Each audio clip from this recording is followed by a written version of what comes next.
নারী হোক বা পুরুষ হোক, দুনিয়াতে শান্তি চায় না এমন কোনো মানুষ নাই,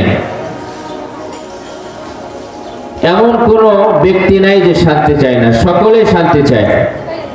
যে গুনাহ করে, নাফরমানি করে, সেও শান্তি চায়, কিন্তু সে নাফরমানির মধ্যে শান্তি খোঁজে। যে ব্যক্তি ন্যাক কাজ করে সেই ব্যক্তিও শান্তি চায়, কিন্তু সে শান্তি চায় আল্লাহর ইবাদত করার মাধ্যমে।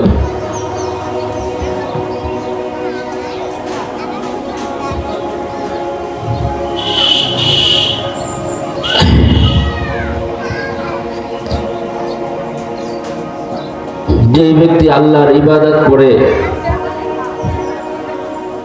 আল্লাহর কুদরতি পায়ে সেজদা করে, আল্লাহকে ডাকে গভীর রজনীতে,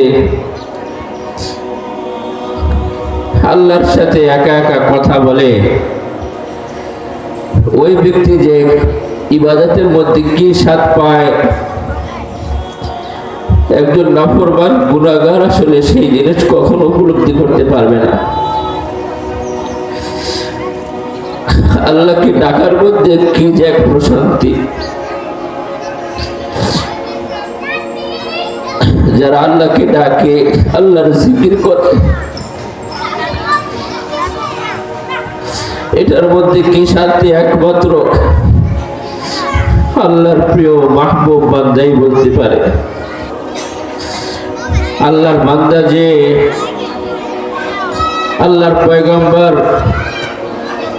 পুরা সারা শরীর অসুস্থতার কারণে তার শরীরের মধ্যে পোকা বসে গেছে, হাতের মধ্যে, পায়ের মধ্যে, সমাজ থেকে বের করে দিয়েছে, শরীর থেকে দুর্গন্ধ আসতে।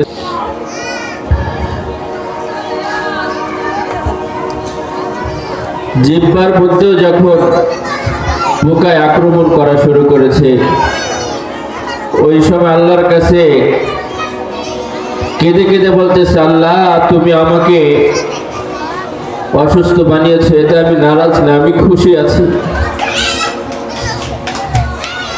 আমার সারা শরীর গোস্ত খসে খসে পড়ছে, এটা আমি অসন্তুষ্ট না, কিন্তু আমার জবানটা, আমার জিহ্বাটাকে তুমি ভালো রেখো যেন আমি তোমার জিকির করতে পারি, তোমাকে স্মরণ করতে পারি। যখন জিহ্বার মধ্যে পোকা আক্রমণ করেছে, ওই সময় আল্লাহর কাছে এই আকুতি জানাচ্ছে, আল্লাহ তুমি আমার জবানটাকে ভালো রেখো যেন আমি তোমাকে ডাকতে পারি। আল্লাহর মাহবুব প্রিয় বান্দা যারা আল্লাহর ইবাদতের মধ্যে তারা শান্তি খোঁজে। আসলে শান্তি দেওয়ার মালিক আল্লাহ। দুনিয়াতে আমরা সবাই আল্লাহর সৃষ্টি মাখলুক। আমাকে যিনি সৃষ্টি করেছেন, আমাদেরকে যিনি সৃষ্টি করেছেন, তিনি আমাদেরকে দ্ব্যর্থহীন ভাষায় জানিয়েছেন, ফালা নুহইয়ান্নাহু হায়াতান তাইয়্যিবা। বান্দা তুমি নাফরমানের মধ্যে, তুমি আবার অবাধ্যতার মধ্যে, নামাজ না পড়া, গুনাহ করার মধ্যে তুমি শান্তি খোঁজো, আমি সেখানে শান্তি রাখি নাই। আমি শান্তি রেখেছি মান আমিলা সালিহা, নেক কাজ করার মধ্যে, আমার হুকুম মানার মধ্যে, আমার ইবাদতের মধ্যে, আমার গোলামির মধ্যে। যখন দুনিয়াতে কোনো বান্দা আল্লাহর হুকুম মানে, গোলামি করে, আল্লাহর হুকুম যখন মানে, সে নারী হোক বা পুরুষ হোক, আল্লাহ ফেরেশতাদেরকে ডেকে বলে, হে ফেরেশতারা, তোমরা না মানুষ বানাতে, সৃষ্টি করতে নিষেধ করেছিলে, বারণ করেছিলে, বলেছিলে যে তারা দুনিয়াতে এসে ফাসাদ সৃষ্টি করবে, বিশৃঙ্খলা করবে, অরাজকতা সৃষ্টি করবে। দেখো আজকে তার প্রবৃত্তি, নফসের খায়সাত সব কিছু থাকা সত্ত্বেও সে সব কিছুকে বর্জন করে, নিজের রূপ লাবণ্য সবকিছু থাকা সত্ত্বেও, যৌবন থাকা সত্ত্বেও জিনা থেকে বেঁচে থাকে, নিজের সৌন্দর্যকে ঢেকে রাখে, মানুষের কাছে দেখে দেখে বেড়ায় না, অহংকার করে না, নিজের আমিত্ব প্রকাশ করে না, গৌরব করে না। সে আল্লাহর হুকুম 5 ওয়াক্ত নামাজ ছাড়ে না, রমজান মাস আসছে রমজানের রোজা ছাড়ে না, জিকির ছাড়ে না, কোরআন তেলাওয়াত ছাড়ে না। এই বান্দা তোমরা বানাতে, সৃষ্টি করতে নিষেধ করেছিলে। দেখো আমার বান্দা আমাকে মানতেছে, আমাকে ডাকতেছে, বলো তো তারা কি আমাকে দেখেছে? ফেরেশতারা জবাব দেয়, না আল্লাহ তারা তো দেখে নাই। বলো তারা কি চায়? তখন ফেরেশতারা বলে, আল্লাহ তারা আপনার কাছে মাপ চায়, তারা আপনার কাছে ক্ষমা চায়, তারা জাহান্নাম থেকে বাঁচতে চায়, তারা জান্নাতের কামনা করে, আশা করে। ফেরেশতাদেরকে আল্লাহ বলেন, তারা কি জান্নাত দেখেছে? না আল্লাহ তারা জান্নাত দেখে নাই। তারা জাহান্নাম থেকে বাঁচতে চায়, তারা কি জাহান্নাম দেখেছে? না তারা জাহান্নাম দেখে নাই। আল্লাহ বলেন, যাও, যারা আমাকে না দেখে বিশ্বাস করলো, জাহান্নাম থেকে বাঁচতে চায়, আমি তাদেরকে জাহান্নাম থেকে মুক্তি দিয়ে দিলাম, আমি তাদেরকে জান্নাতি বলে ঘোষণা দিয়ে দিলাম। ওই ব্যক্তিদেরকে জান্নাতি বলে ঘোষণা দিয়ে দেন। ফেরেশতাদেরকে বলেন, জিবরাইল আলাইহিস সালামকে ডেকে বলেন, হে জিবরাইল, আমি ঘোষণা দিলাম দুনিয়াতে অমুক বান্দা, অমুক বান্দির প্রতি আমি খুশি হয়ে গেছি, সন্তুষ্ট হয়ে গেছি। তোমরা ফেরেশতারাও তাদের প্রতি খুশি হয়ে যাও, সন্তুষ্ট হয়ে যাও। ফেরেশতারা এসে তখন আসমানের, প্রথম আসমানের, দ্বিতীয় আসমানের, তৃতীয় আসমানের, এইভাবে সমস্ত ফেরেশতাদের কাছে ঘোষণা পৌঁছে যায় যে আল্লাহ অমুক বান্দা বান্দির প্রতি রাজি খুশি হয়ে গেছে, তোমরাও খুশি হয়ে যাও। তখন ফেরেশতারা দুনিয়ার মধ্যে ছড়ায় যায়। দুনিয়ার মধ্যে এসে তারা মানুষকে বলতে থাকে, অমুক বান্দা বান্দির প্রতি আল্লাহ খুশি হয়ে গেছে, ফেরেশতারাও খুশি হয়ে গেছে, তোমরাও তাদের প্রতি খুশি হয়ে যাও। এইভাবে তাদের প্রতি খুশি হয়ে যায়। পুরা মাখলুক তাদের জন্য রহমতের দোয়া করতে থাকে। একজন মানুষ দুনিয়াতে থাকা অবস্থায় তার আমল, আখলাক, চাল চলন যদি ভালো থাকে, সমস্ত মাখলুক তাদের জন্য রহমতের, বরকতের দোয়া করতে থাকে। আল্লাহর অগণিত রহমত তাদের উপরে বর্ষণ করতে থাকে। তাদের জন্য পশু পাখি পর্যন্ত, এমনকি কীট পতঙ্গ, সমুদ্রের মধ্যে মাছ, আরো যত রকমের প্রাণী আছে, সবাই তাদের জন্য রহমতের দোয়া, বরকতের দোয়া করতে থাকে। তারা যখন মারা যায়, কবর তাদেরকে বলে, দুনিয়াতে যত মানুষ ছিল, সমস্ত মানুষের মধ্যে তোমরা আমার কাছে সবচেয়ে বেশি প্রিয় ছিলে।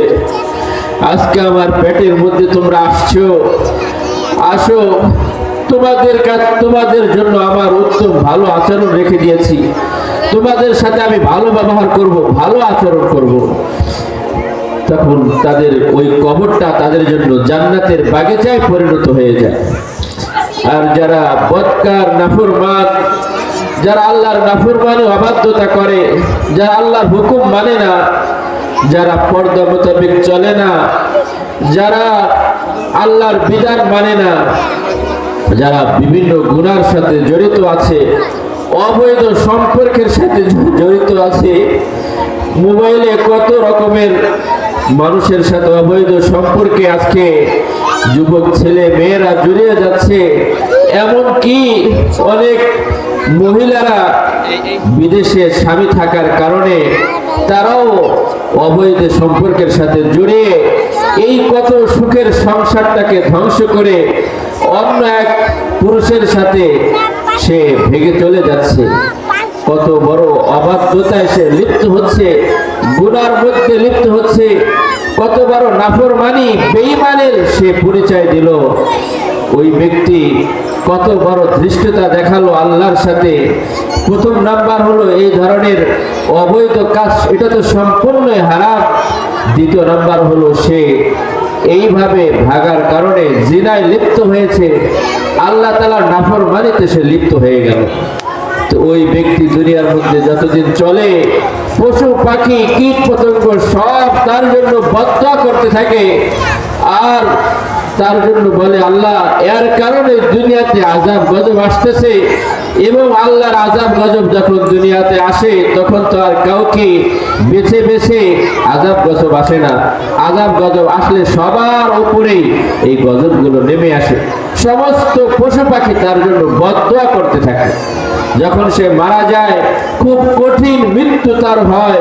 কবরের মধ্যে যখন যায়, কবর তাকে ডেকে বলে দুনিয়াতে যত মানুষ ছিল, এই সমস্ত মানুষের মধ্যে সবচাইতে নিকৃষ্ট তুমি ছিলে। আজকে আসো, আমার তুমি দেখবা কি ব্যবহার তোমার সাথে করি। কবর তার জন্য সংকীর্ণ হয়ে যায়, এমন সংকীর্ণ হয়ে যায়, তাকে এমন ভাবে চাপ দেয়, তার শরীরের সমস্ত হাড্ডিগুলোকে এক পাঁজরের হাড় অন্য পাঁজরের মধ্যে সে চাপা দিয়ে ঢুকে ফেলে, চূর্ণ বিচূর্ণ করে ফেলে, এবং জাহান্নামের একটা টুকরায় কবরটা পরিণত হয়ে যায়। আল্লাহ তাআলার মেহেরবানি, আজকের এই মজলিসের কারণে আপনারা ওয়াজ নসিহত শুনতে পাচ্ছেন। আপনাদের সন্তানগুলোকে মাদ্রাসায় ভর্তি করাচ্ছেন। বিভিন্ন কারণে আমরা গার্ডিয়ান মিটিং ডাকি, সেখানেও কিছু দিনের মুজাকারা হয়, তালিমের ব্যবস্থা হয়। এই ধরনের কার্যকলাপ এটা তো আল্লাহ তাআলা জারি রাখার জন্য বলেছেন। আজকে দুঃখ আফসোসের বিষয় হলো, নিজেদের সন্তানকে অনেক বড় ডিগ্রিধারী, অনেক বড় শিক্ষিত বানানোর জন্য আমি আমার সন্তানকে এমন জায়গায় ঠেলে দিচ্ছি, যেখানে যাওয়ার পরে ওই সন্তান জীবনে কখনো মুখ দিয়ে বলতে পারে না রব্বির হামহুমা কামা রব্বায়ানি সগীরা। একজন ব্যক্তি তার সন্তানকে অনেক বড় শিক্ষিত বানিয়েছে। অনেক বড় শিক্ষিত হওয়ার পরে সে আমেরিকা চলে গেছে। সেখানে যাওয়ার পরে সেই বড় এক পজিশনে থাকার কারণে বাড়িতে আসার সুযোগ হয় না। বাবা মারা গেল, মারা যাওয়ার পরে এখন তো বাবাকে দাফন করার জন্য আসার প্রয়োজন আসছে। বাবাকে গোসল দেওয়া হয়েছে, কাপড় পরিয়ে জানাজার নামাজে দাঁড়িয়েছে।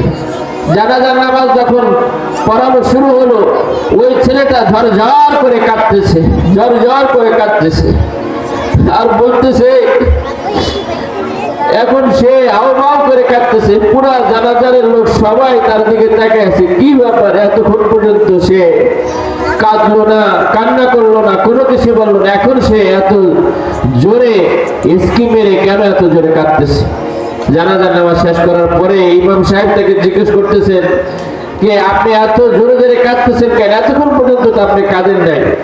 ওই ছেলেটা বলতেছে, হুজুর আপনার কাছে কি বলবো দুঃখের কথা, আমার বাবা এত লক্ষ লক্ষ টাকা খরচ করে আমাকে পড়াশোনা করিয়ে আজকে আমি বিদেশে আমেরিকার মতো একটা রাষ্ট্রে আমি বড় এক চাকরির মধ্যে আছি, সেখানে আমার একটা বড় পজিশন।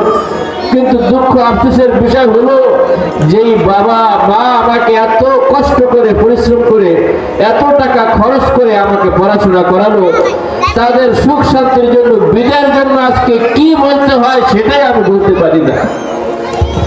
আমি কি বলবো জানাজার নামাজের দ্বারাই আমি সেটা জানি না। আপনারা তো আলেম হয়েছেন, আপনারা বলতেছেন কি বলা দরকার, কিন্তু আমি আমার বাবা, আমি তাকে বলতে পারি না যে বাবা তোমার জন্য আমি কি বলবো। আজকে আমার কলিজা ফেটে যাচ্ছে যে আমি আমার সন্তানটাকে এই জায়গায় নিয়ে যাচ্ছি, ওই সন্তান দ্বারাই আমার জানাজার নামাজ পড়াইতে পারবে না। আজকে আমি গর্ব করে বলতে পারি যে আমি আমার বাবার নিজে গোসল দিছি, নিজে সেখানে আমি আমার বাবার কবর খুঁজেছি, আবার জানাজার নামাজ আমি নিজে পড়িয়েছি। আমার কাছে সব সময় আব্বা বলতো যে আমার মনের মধ্যে ইচ্ছা তোমার হাতে আমার মরণ হবে।